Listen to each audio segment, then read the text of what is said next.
Hello and welcome to Complimentary Colors. I'm joined here today in person by Kara Root. Hi. Ashley Killian. Hey, y'all. And then virtually by our special guest, Casey Key. Hi, hello. So Casey, where in the world are you today? I'm in Hallbrook, Arizona, which is right outside the Petrified Forest. I am so jealous. Arizona is one of my favorite places. I mean, just real quick, where in the world is Carmen? Okay. Yes, just put Casey in there and sing it again and Iconic. it's perfect. All right. Well, are we ready to jump into the topic of today? Please. Okay. Do it.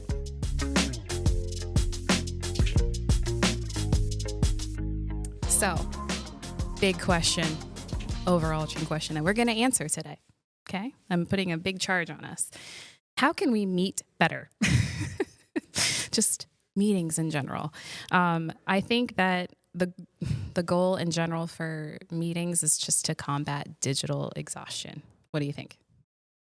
When we're talking about meetings in 2024, yes. Meetings, Yeah. yeah. To be clear, meetings currently done in 2024. Yeah.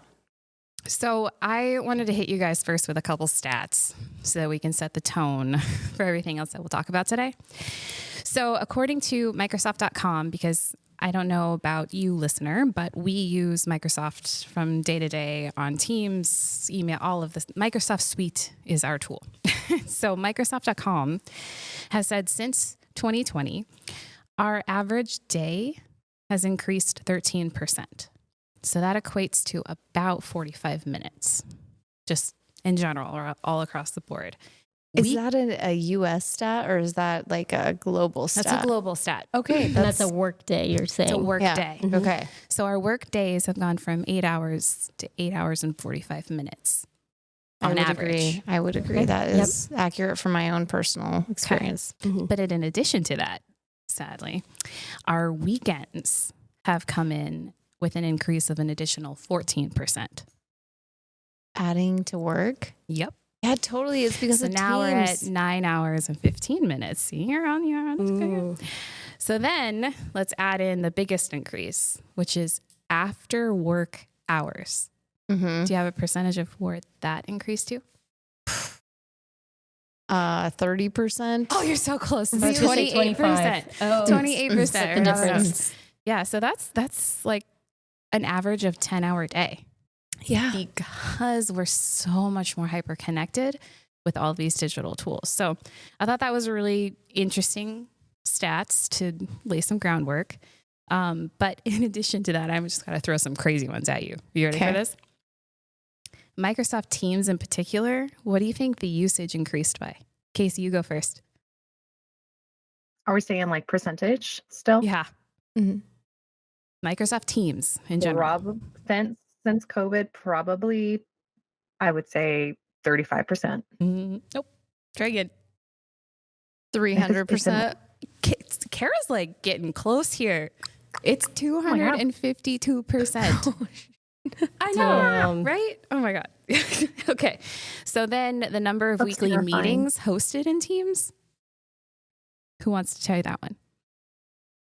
Or percentage-wise? Yeah. Go, Ashley. 500%. A lot. Oh my God. It feels like that, doesn't it? Yeah.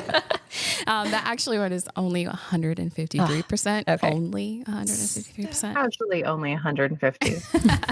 But I thought it was interesting because chats only increased 32%. So I believe that. we were good at chatting before, just not good at meeting. Or I think we were better actually at meeting. Side note. So with that laying the groundwork, I wanted to ask you guys a couple questions. In case we're going to start with you. What are some of the things that stress you out about meetings? Poor meeting organization. That's good. Yeah. Kara, what about you? Audio not working or a new platform upgrade right when you start. Do you notice, by the way, I just looked at you like, yeah. We're all starting with a digital platform because that is how much we don't meet in person anymore. Mm-hmm. We're all referencing digital. Yep. That's a about good you? point. Yeah, just setting up in a meeting in general and getting that technology to cooperate is a Stress point. stressor. And I will say when I was fully remote back in Georgia, the bad weather was a stressor sometimes. Oh, hey. The lightning storms, like, is the power going to go out? So, Interesting. Yeah. Okay, that's a fresh perspective. yeah, something unique. Okay, so playing off of that, what then absolutely drives you nuts? Poor recording, like meeting minute taking. Oh, yes, meeting minutes. Just mostly when it comes to action items and approvals of things, and then secondary, long-winded intros. Oh, You know what? We see your name. We see your name on the screen. I don't think we need to talk about it. Self-explanatory. We know who you are. Casey, what about you? I definitely feel like it's the thing that drives me absolutely up a wall is screen share not going well, or Screen share. people being muted who are trying to talk, or people who are not muted who should not be talking, or they're taking a conversation in their office in the background, and we're like, we can all hear you. Oh, I Please see stop. Ashley giggling over there. Do you agree? Absolutely. I think the delay in audio drives me nuts because people will wait and then everybody chimes in at once. And it's this awkward situation where it's like, okay, now who talks when? And then people start talking at the same time and then they don't. So it's just that technology component again. Can I just say that could probably be solved really quickly if everyone had their video on, because the body language is the solver, right? Mm-hmm. You lean in and you do like the eyebrow flare, like, go ahead. That's like your turn to talk. Can I see your eyebrow flare for anyone watching? No, now I'm just like the creepy guy in a van. Now you have to watch. Not at all. So playing off of that eyebrow flare, I wanted to ask you kind of a silly question. But Kara, I would love you to define what a meeting is. Is that a silly question or is it just a silly answer? Well, it depends. Gathering of information for action. Oh, God, because you're on fire today. Channeling information was by this definition. And then it's one of the places that you actually have the ability to communicate clearly, like clear communication. So very important, I think, in teams. Yeah. Well, I mean, that's the intent. Right. Clear. Great segment. Intent being the operative word. Okay. So did you guys know that it takes about 23 minutes for your brain to recover from being distracted? Meetings aside, but just a distraction. So if you're in a meeting and you get a chat and you're like, oh shit, that's part of a deadline, not even associated with the meeting I'm on, but now I'm distracted. 23 minutes to re-immerse yourself. Really? Are we sure that's for males and females? Did I just lose half our audience? I'm not sure. Okay. I know For women. 23 minutes anyway.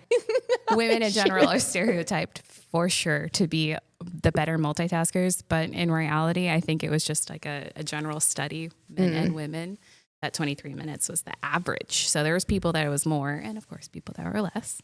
But I thought that was really interesting, so that when we're actually in these meetings where we're supposed to have clear and concise communication channels, we are peppering ourselves with distractions. So the impact of the meetings, I would say in 2024, and Casey, I don't know if you agree with me, have come down.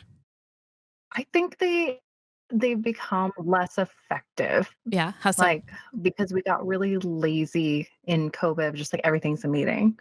Then it's like we weren't as diligent with our meetings. So yeah, we don't have as many like as we did in 2020, but it's definitely, they're not as good. Yeah. The stuff does not get decided as quickly. There is not as good note taking because people just got used to it. That's a really good point. Does anyone remember what meetings were like before 2020? Kara, Yes. remind me. Refresh Oh my my memory. gosh. No, I remember a whole design team showing up and sitting in Flex, which in our office is like in the center of our office. It's big tables. And we would all crowd around, a set of plans, and we would actually workshop and do stuff together. And someone would say something and another, discipline would be like, that's not going to work. And we would actually get shit done instead of what we do now is we just do this really quick, like check in on what you have done that is not beneficial for anyone else to know about. Like that's not even 100%. beneficial. So it went from in-person action to let's just all have a quick update. Yeah. What about you, Ashley? Do you remember? And I know you had been virtual.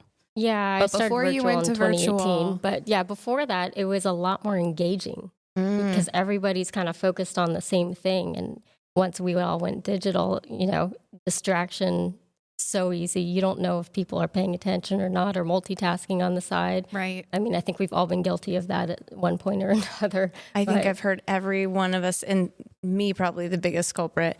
I'm sorry, can you repeat that? When someone asks you something, Calls you out. realize like you were doing 4 other things. Casey, I see you're giggling. Do you remember 2020, Yeah, I've done that. pre-2020 experience? I No. know that was, oh my gosh, when did you hire with us? 18? 2018. Yeah, right. Yeah. At least I got that right. I definitely there was way more pressure on meetings. It was like you come ready, you come prepared to just dive in. You have your receipts with you of like, hey, I've done this work, rather than like, yeah, I'll shoot that to you in an email and follow up with you on that because they're responding to something else or doing something. Like we got into such an effective habit to cope with 2020. Not Yeah. to like blame that entirely, but it was an effective habit of like being able to listen and still get things done because it was still a busy time, even if like we were all separated. And we were I think craving that we got- connection. exactly. So we almost got used to listening to meetings like a podcast that we didn't have to necessarily like participate in I like it. until we did. And Yeah. we're like, oh shoot, I don't remember how to do this. Kara, I also remember because we always have these really great military conferences that usually are full day to full 3-day long charrettes where we talk about every single discipline down to the scope of work and every little detail in between. So everybody is very clear on the intent to get from one submittal to the next submittal. And I remember being so excited one day that I could call in from my desk when everybody else was in our large conference room because us interior designers only have that small scope sometimes. And I'm like, hey, I really need to focus on this one thing right now. Can I call in at my time or come down there? And I just thought, oh, this is such a benefit of my day. Like it was a privilege for me to be able to call in and just listen because I was not paying attention until I needed to. And it becomes, I'm about to call out some deep, dark secrets here, but You can reveal them here. It It's safe. becomes painfully obvious to me when a little portion of what I do is sustainability consulting. And so when you're going through most third-party sustainability structures, they start with a credit that's called integrative process. And the purpose of this is to say that at the beginning of every project, everybody is integratively in a design charrette, in a active, like coming up against when, the dirty secret is like, we might show meeting minutes of that, but what Melissa just said is more accurate. Like whether you're at your desk calling in or you're in the room, the breakdown of an attention span for a human to be like fully attentive 8 hours straight for 3 days, one break, right? It doesn't really compute with the true attention span we have. I completely agree. And I think 2018, 19, we were seeing a lot more WebEx. Wasn't that our? Yeah. Yep. WebEx. I hated And WebEx. call-ins. I know. There's a lot of call-ins rather than video conferencing. Right. It was just a call-in number. Yep. That was so it. you're not seeing faces in that case. Yeah. So I would say that our roaring 20s of the new century we're in gave us a whole new set of tools, right? So when pre-COVID, we always assumed that a meeting was in person. Right. You were planning on driving, you were planning on preparing, printing, all the stuff you needed to have a meeting and a submittal, even like a submittal review. But now we have a choice. We can have it in person, we can have it all virtual, and then we can have our lovely hybrid. So now it's like, how do you figure out which one is the best option? Like, do you have any advice for the crowd of what you would, how would you filter that out? Man, well, I would say new clients always in person. Yeah, I like that. I would say that, if you were in a process with people you've worked with together for years, you know what to expect. Like those facial cues aren't as important when you're learning how someone responds for the first Body time. language is so important. You do. You need all of those cues. And I think the more you work together, you could pick it up in tone, and the little inflections like that I can see of Casey's face as example still work if you've and we been know together. her. Yeah, exactly. That's a really great point, because there was a great study done that, like, how do you know when to have it virtual or not? And you're like, well, how well do you know the people? And I just laughed. I was like, well, of course our meetings are good virtual because we all know each other so well. Like, I know Casey's little, like, it was smirk look. My thinking face. Yeah, thinking face. You guys know my laughs. We know Kara's poker face. We know Ashley's face. It's very, very clear where we're at emotionally, even when we're virtual. That being said, though, that is with cameras on. Yeah. Right. Right. Okay. So this new study that I was like reading diligently last week was really interesting, because it was talking about that even if it's in person, virtual, or hybrid, there was 3 categories of meetings, like 3 buckets where you could put these meetings in. And the first one was a cadence meeting. And that one I feel like we're peppered with. And that is the keep work going meeting. That's the Check-ins. Yeah, the military, that's our CA world of like projects and construction. So every week we have a meeting to talk about where we're at, where we need to be, how far behind we are, or maybe how far ahead we are, knock on wood. Funny. Just laugh. The other bucket was catalyst meeting. And this was the one that I think that we all actually love and want to attend. Those are the brainstorm meetings. Those are the ones that we're solving the problem. We're actively doing something. Like, it is like, You're like, time well spent. the yang to the yang. I needed to be there. Yes, exactly. You walk away, you're like, I've got this. And then the last bucket is the context meeting. So that's the meeting that gives kind of an understanding of what's going on. So those might be like the kickoff meetings. Like, hey, here's the scope of work. Here's the point of contact, but all of that, could that have been in an email? Could that have been in a Teams? Maybe. Yeah. Right. Depends on how well you know them, right? But if you don't know the client, exactly. Working meeting minutes. Yeah. So that's where, Kara, where you said, like, how well do you know them? That really plays a point into that context. Like, if I know you, I don't need a kickoff meeting. I can send you an email. New client, I'd love to see you face to face to talk about how I'll be your point of contact, and this is your team and we're here for you. So yeah, it really has to do with the emotional intelligence part of the decision making. So Casey, I'm going to ask you this question first.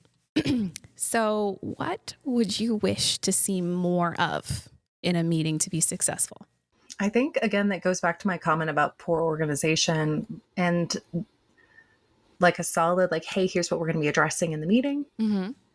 Follow up with, like, treat it like an essay. We were all taught, like, good essay structure in school was like, you have a statement, you expand upon that statement, and then you reiterate that statement. I love that you just, why is that school essay? I mean, spot on. Well, that's what it should be. It's like we're discussing a topic. So, like, let's establish what we're talking about. Absolutely. Go off on all our tangents, but then, like, button it back up and say, thank you so much.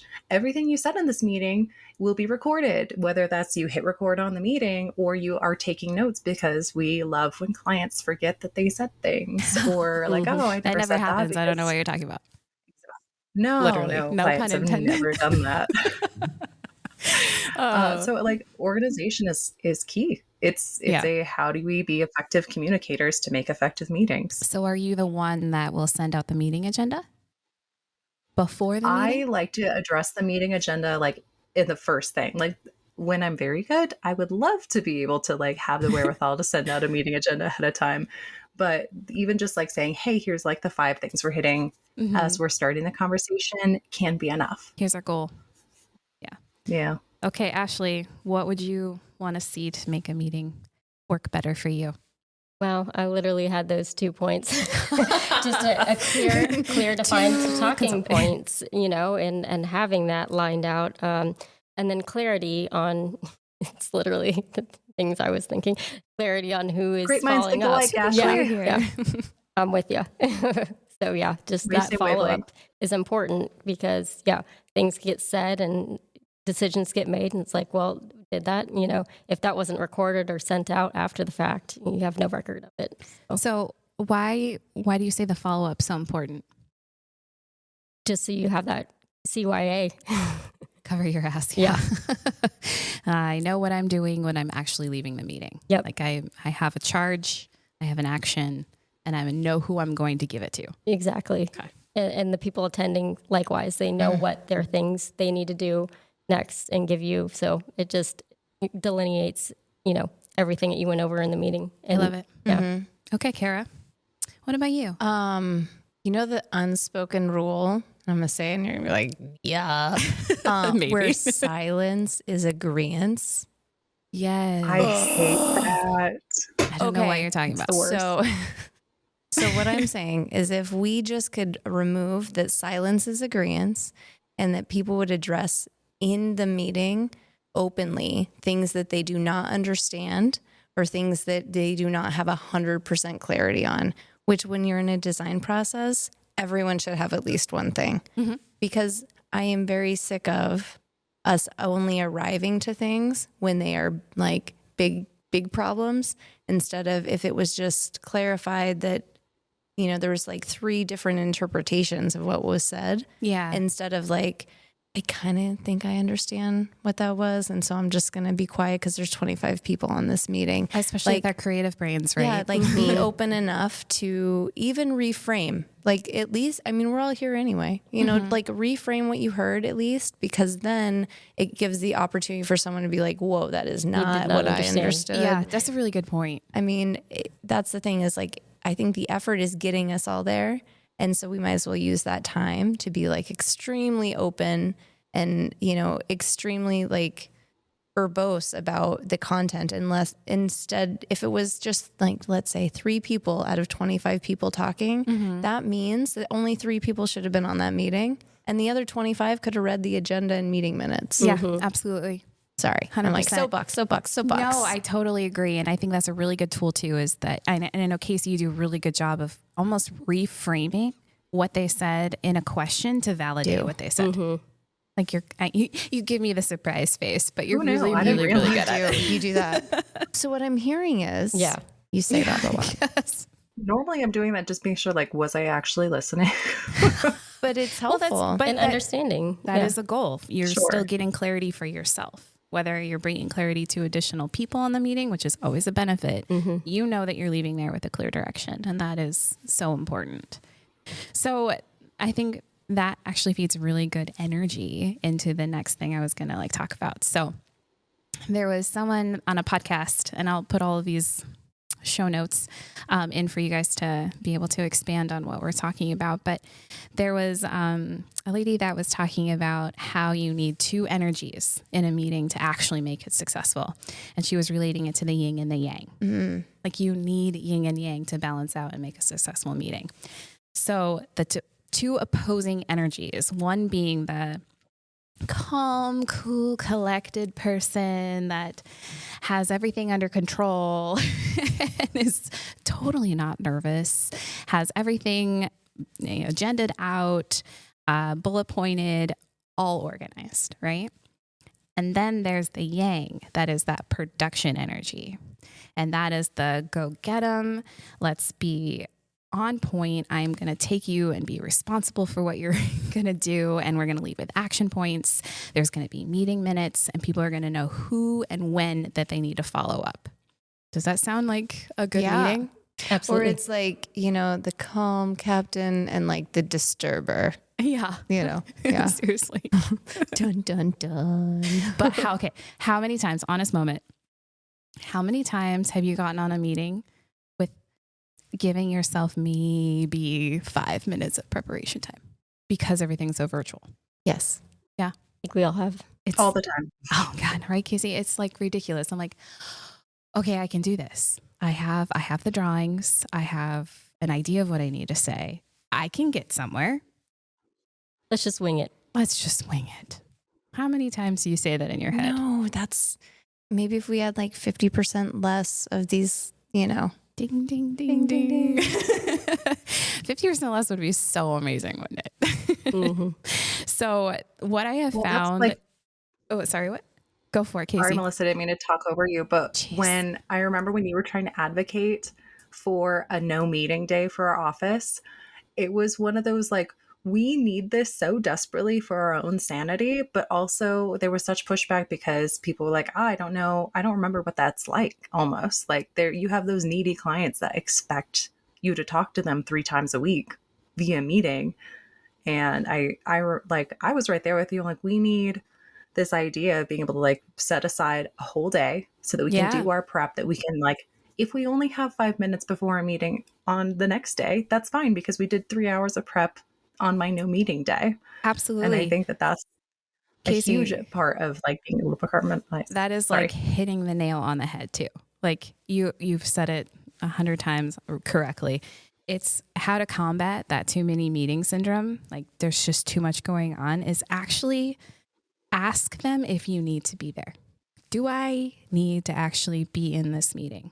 Or do you got it? And by got it, are you going to delegate what I need to do? Like, can I trust you to listen, to actually participate in that meeting, to then be able to digest what I need to do as an individual? That's actually the hardest question, because so many people are so multitasking mind, according to the stats, that can I really trust you to let me know what I actually need to do if I don't participate? And then also have that meeting free day. Oh my gosh, Boundaries. it was like what was staggering 72% production increase if you decreased meetings to only 4 days a week. Take one day out and you got 72% increase in productivity. That is insane. It's amazing. It definitely says block out the time and guard it with your life. Period. End. And then there's also this thing that's, I think, really real. And I don't know do you know anybody that has meeting addiction? No, not at all. No one in our lives is anything like that. It's like the FOMO. Like, I don't want to not go for fear of missing out, or I can't trust somebody to take accurate But minutes. it feeds the culture because, I'll be that person for the sake of this conversation. Is I have shown up to a meeting where I'm like, I'm going to fly on the wall just so in case I'm needed, I'm there. But I'm going to do like these 8 other things while I listen in. But at least I'm like there if needed. But am I really there? Are you really needed? it's convenient. I think this whole platform has made it so convenient for everybody that we're just littered with them. Yeah. And then in our world, how do you take notes of how much time you've worked on something? If you're literally multitasking on one job while listening to another, I'm sorry, how do I fill out my timesheet again? Yeah. That's when Outlook on my calendar has like the projects with a dash. I'm like, I worked on these 3 things in this half hour. So, ladies, final thoughts. If you could choose a day or 2 to not have meetings, would you do it? In a heartbeat. Yeah. It's just like, duh. Or would you feel like you're not doing your job? Because I got the vibe, Karen. yeah, well, the lead balloon of no meetings, like with me, I mean, like I think it depends on your said, role too. Melissa had brought that to our attention, and I struggled with saying no. Yeah.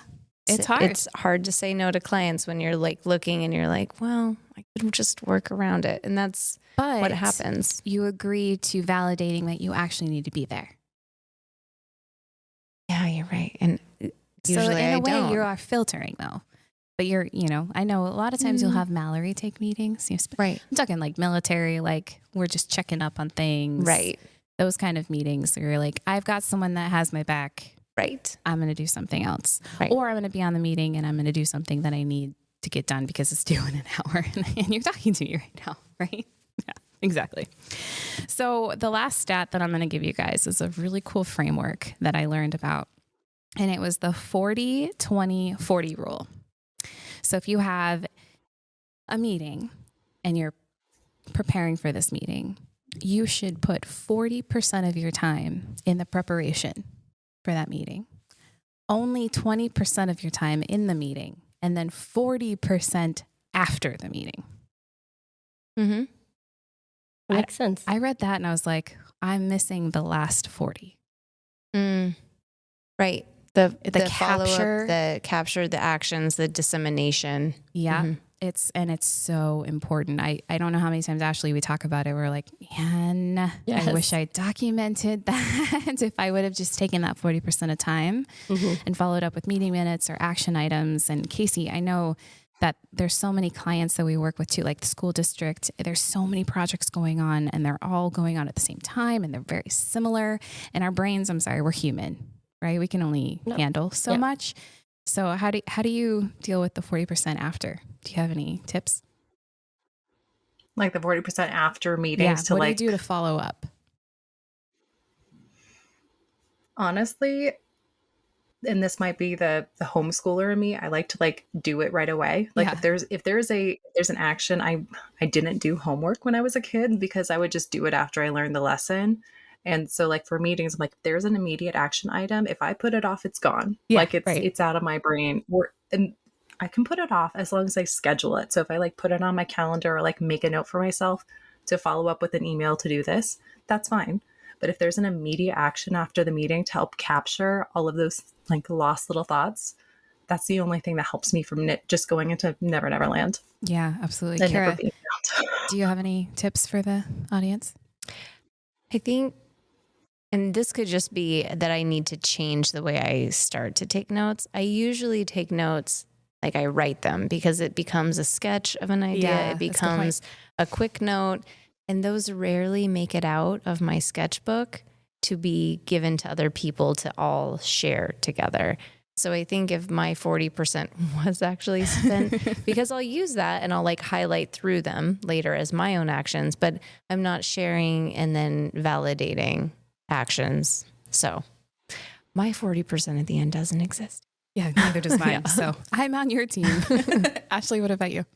I think it's a good idea to schedule that. Kind of make, after you have a meeting, maybe just make a little, 15-minute block even. Yeah. And just to recap all that. It's like pre-COVID when we scheduled the drive to and the drive back. Mm-hmm. Can we have that time back for the prep and the after? Like we should schedule these things. Great idea. So I agree with that 100%. Well, I hope you guys learned something about how to improve your meetings today. Or you felt not so alone. Oh, we're not alone. Crying a little bit with us on the side. But we'd love to hear your input. And if you have any other suggestions on how we can make our 40-20-40 better, we would love to hear from you. But until next time, I hope you're enjoying your day. Bye. Bye. Complementary Colors is a production of MCG Explore Design, an architecture and interior design firm located in beautiful Anchorage, Alaska. If you'd like to hear more future episodes, be sure to subscribe to Complementary Colors wherever you find podcasts.